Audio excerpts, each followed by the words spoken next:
Partinizin İmralı heyeti üyeleri dün Önder Apo'yla bir görüşme gerçekleştirdiler ve bugün o görüşmeye ilişkin Önder Apo'nun mesajlarının içerdiği açıklama gerçekleştirildi. Yanı sıra Kürt Özgürlük Hareket Yönetimi de bugün bir açıklama gerçekleştirdi. Barış ve demokratik toplum sürecine ilişkin açıklamalardı bunlar. Uyarılar, önemli uyarılar da vardı içinde. CHP'ye yönelik mutlak kararına ilişkin de açıklamalar vardı. Tüm bu konu başlıklarını sizinle konuşmak isteriz. Şimdi süreçte ısrarcı olunduğu yönünde değerlendirmeler var.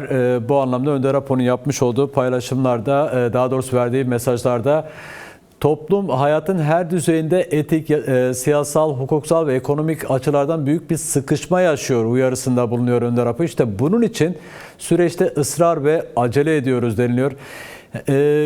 Kürt Özgürlük Hareket Yönetimi'nin ve Önder Apo'nun sürece yaklaşımıyla bugün özellikle iktidar partisinin ve muhalefet partilerinin yaklaşımını değerlendirecek olursak neler söyleyebiliriz? Çünkü ısrar ve acele mesajları var. Evet, çok gerçekten önemli iki başlıkta toparlamış vaziyette Sayın Öcalan son görüşmede yaptığı değerlendirmeleri. Bunlardan bir tanesi süreçteki ısrar meselesi. Gerçekten Barış ve Demokratik Toplum Çağrısı'nın yayınlandığından, açıklandığından bugüne kadar baktığımızda son derece ısrarlı bir şekilde ve sürecin gelişmesi için, barış ve demokratik toplum sürecinin gereklerinin yerine getirilmesi için bir tutum aldı Sayın Öcalan. Ve hem Kürt Özgürlük Hareketi hem de DEM Parti bu konudaki tutumun arkasında olduğunu her seferinde tekrarladı ve bunun içinde gereklerinin yerine getirilmesi için de üzerine düşeni herkes yapmak için çaba gösterdi. Bu ısrarı vurgulamış olması ve hala da bu ısrarı sürdürüyor olması son derece değerli gerçekten. Ama bu ısrara rağmen bazı şeylerin yapılmamış olmasını da eleştiriyor Sayın Öcalan. Acele meselesi de önemli. Biz bunu defalarca DEM Parti olarak da her fırsatta sürecin daha hızlandırılması gerektiği, gereklerinin yerine getirilmesinin daha hızlı yapılması gerektiğini hep söyledik her fırsatta. Çünkü yine Sayın Öcalan'ın son mesajında da olduğu gibi sizin de işaret ettiğiniz bir taraftan toplumda bir sıkışma yaşanıyor, bir kutuplaşma var, ciddi sorunlar var. Bir taraftan siyasi kriz, bir taraftan ekonomik kriz yaşanıyor ve bunun yarattığı sorunlarla toplum boğuşuyor. Bu tabii ki bir öfke yaratıyor toplumda. Dolayısıyla bu nedenle yani Türkiye'nin iç siyaseti, iç siyaset iklimi nedeniyle sürecin ısrarlı bir şekilde ve hızlı bir şekilde sonuçlandırılması gerektiğine işaret ediyor. İkincisi de tabii Orta Doğu'daki gelişmelere de dikkat çekiyor. Yani Orta Doğu'da yaşanan süreç, Orta Doğu'daki işte savaş ortamı, en son ABD, İsrail, İran savaşına da bakacak olursak bunu görüyoruz. Daha öncesine de baktığımızda Suriye, daha önce Irak, oralara da baktığımızda görüyoruz. Orta Doğu'daki süreç de aslında yaşananlar da bu savaş ortamı da Türkiye'deki barış ve demokratik toplum sürecinin ısrarlı bir şekilde sürdürülmesi ve acele edilmesi konusunda epey malzeme verdiğine dair işaret ediyor. Bu da gerçekten önemli. Bu açıdan yani açıklamadaki bu iki temel yaklaşım süreçte ısrar ve gereken hızda, gereken ritimde hareket edilmesi ve gerekenlerin yapılması konusundaki değerlendirmesi son derece önemli bizim de gördüğümüz, evet. Sayın Öcalan. Peki değerli Uluç, siz de belirttiniz Önder Apo'nun mesajlarının içeriğinde Orta Doğu konjonktürünün halen her şeye gebe olduğunu, ki bunu süreç başlarken de altını çizmişti. Yine İran, İsrail gibi devletlerin gittikçe katılaştı ve daha da katılaşacağının göründüğü, ortada olduğu mesajlarını, uyarılarını yapıyor Türk devletine ve iktidarına. Yine benzer uyarılarla birlikte işte sürecin bir an önce hızlandırılması ve sonuç alması için önemli bir noktaya daha dikkat çekiyor ve yasal düzenlemelerden bahsediyor. Şimdi şu ana kadar sürdürülen duruma bakacak olursak yani meclis komisyonunun dışında birçok şeyin de facto yürütüldüğü yönünde eleştiriler var. Bu anlamda yasal düzenlemenin bu süreçte taşıdığı önemi biraz hakkında neler söylemek istersiniz? Evet, ikinci önemli işaret ettiği nokta sizin de değindiğiniz yasal düzenleme meselesi.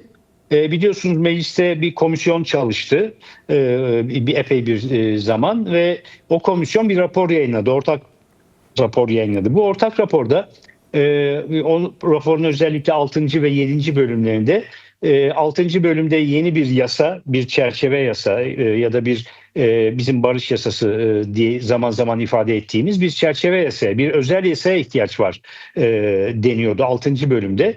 Sayın Öcalan da mesajında buna işaret ediyor ve demokratikleşme sürecinin kök hücresini oluşturabilir bu çerçeve yasa diyor. Yani 6. bölümdeki 6. bölüme işaret ederek bunu özellikle söylüyor. Kök hücresi, yani o çerçeve yasa çıktıktan sonra o çerçeve yasaya bağlı olarak diğer var olan yasalarda düzenlemeler yapılması ve demokratikleşme yönünde adımlar atılmasını kastediyor. Bu yasanın çıkarılması meselesine aslında Şubat ayının sonundan itibaren gelmiştik. Bu raporun yayınlanmasından itibaren. Aradan neredeyse 3 ay geçti ama mecliste bu konuda henüz bir adım atılmadı. Biz de bu konuda adım atılması gerekliliğini DEM Parti olarak defalarca söyledik. Şimdi o aşamadayız aslında. Yani bir özel yasanın tartışılması, müzakere edilmesi önce partiler arasında elbette ve partiler arasında bir mutabakat sağlandıktan sonra yasanın içeriği hakkında ki yasanın çıkması gerektiğinde zaten partiler hemfikir oldular. Ortak raporda bu yazıldı ve onaylandı. Dolayısıyla içeriği konusunda bir müzakere sürdürülmesi, o müzakere tamamlandığı zaman yasanın çerçevesinin, yasanın içeriğinin Adalet Komisyonu'na gönderilmesi, bu partilerin hepsi bir arada da bunu götürebilir. Bir tek parti de götürebilir. Bu fark etmez. Adalet Komisyonu'na geldikten sonra orada bir günde bu çerçeve yasa tartışılır ve sonuçlandırılır. Çünkü çok geniş, çok maddeli bir yasa olmayacaktır nihayetinde. Evet. Ve ondan sonra da genel kurula gelir. Genel kurula geldiğinde de partiler arasında bir mutabakat olduğu için yasa üzerine çok hızlı bir şekilde, yani bir günde, bilemediniz 2 günde genel kuruldan bu yasanın çıkması mümkün hale gelir. Üzerinde bir mutabakat sağlandıktan sonra. Dolayısıyla önümüzdeki günlerde, yani bayramdan sonra, bu sefer gerçekten bu bayramdan sonra olması gerekiyor. Yani bir sonraki bayramı beklemeyelim bu konuda. Bu bayramdan sonra bu konuda bir müzakerenin partiler arasında olması ve ondan sonra da dediğim adımların atılması önem taşıyor. Bu çerçeve yasa çıkarılırsa eğer Haziran ayı içinde, o zaman diğer yasalarda da bazı düzenlemeleri yapmaya başlamak mümkün hale gelir. Yani meclis yaz tatiline girmeden evvel bütün yasalarda olmasa da bazı yasalarda bu çerçeve yasaya bağlı olarak düzenlemeler yapılabilir olur. Yani işte infaz yasası olsun, terörle mücadele yasası olsun ve diğer yasalarda. Dolayısıyla Sayın Öcalan da bir kez daha buna işaret ediyor ve bunu bir kök hücre olarak değerlendiriyor bu çerçeve yasayı. Ben öyle umut ediyorum ki özellikle iktidar partileri bu konuda gereken hassasiyeti gösterirler ve bayramdan sonra adımlar atılmaya başlanır bu konuda. Peki değerli Uluç, gereken hassasiyetten bahsettiniz. 18 Mayıs'ta MHP Genel Başkanı Devlet Bahçeli'nin kaleme aldığı işte yol haritası olarak kamuoyuna sunulan o 6-7 maddelik o yol haritasına bakacak olursak, şimdi içinde bir önceki açıklamalarından neredeyse U dönüşü yapan bir dilin kullanıldığını görüyoruz. İşte Önder Apo'nun Kürtleri temsil etmediğini, öyle bir önderliğinin olmadığını, işte tutukluluk halinin devam etmesi, işte şimdilik saklı kalması gibi ve sadece terör ve tasfiye koordinatörlüğü gibi belli bir süre ile sınırlandırılmış bir özgürlük hali diyelim ya da daha rahat çalışır vaziyete gelme hali ile sadece sınırlandırılmış bir durum ve hareket yönetimi bu konuda Bahçeli'nin bu yol haritasının çözüm üretmediği yönünde tepkileri var. Sizler parti olarak neler söyleyeceksiniz ki daha önce değerlendirmelerinizi aldık ama? Evet, bu konuda daha önce de konuştuk. Ben de konuştum. Yani MHP lideri Bahçeli'nin yaptığı o açıklama bazı konuların tartışmaya açılması açısından önemliydi. Biz bunu değerlendirdik. Yani o açıdan önemli olduğunu söyledik. Fakat bu açıklamanın içinde işaret ettiği çeşitli konular, sizin de bahsettiğiniz konular başta olmak üzere çeşitli konuların bizim açımızdan tartışılır olduğunu söyledik. Yani doğru bulmadığımız yanların olduğunu söyledik.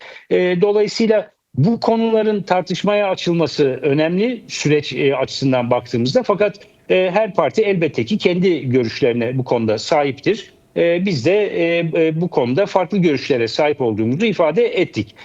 Bunu da günü geldiği yerlerde, ihtiyaç olduğu zamanlarda bu tartışmayı elbette ki sürdürürüz. Çünkü biz Sayın Öcalan açısından baktığımızda hem Türkiye sınırları içinde hem Türkiye sınırları dışında Kürdistan coğrafyasının dört parçasında da ve dünyanın neresinde Kürtler varsa orada Sayın Öcalan'ın Kürt halkının önemli bir değeri olduğunu her zaman söyledik ve söylemeye de devam ediyoruz. Dolayısıyla bu tartışılır bir konu değil bizim için.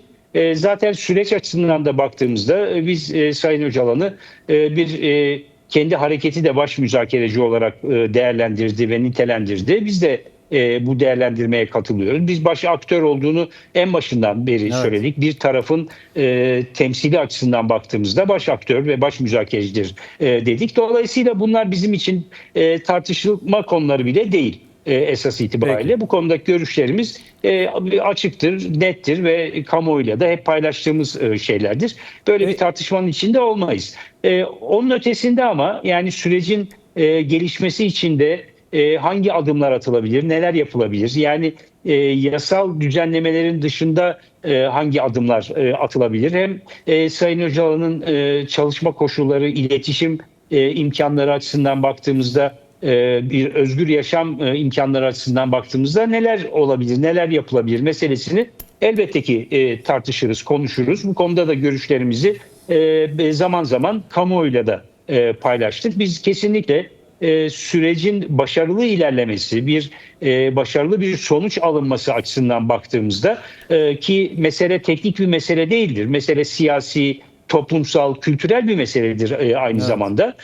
Sayın Öcalan'ın rolünün çok belirleyici olduğunu düşünüyoruz ve o nedenle zaten çalışma koşullarının özgürleşmesi, iletişim imkanlarının genişletilmesi ve arttırılması konularının çok önemli olduğunu her seferinde vurguluyoruz. Yani meseleye bir teknik mesele, işte birkaç ay içinde bitirilecek teknik bir konu gibi bakamayız. Bu toplumsal bir konu olduğu için zamana yayılan ve bu açıdan baktığımızda bir çalışmayı gerçekten ısrarlı bir çalışmayı sürdürmek gerektiğini hem Sayın Öcalan söylüyor hem biz de buna işaret ediyoruz her seferinde.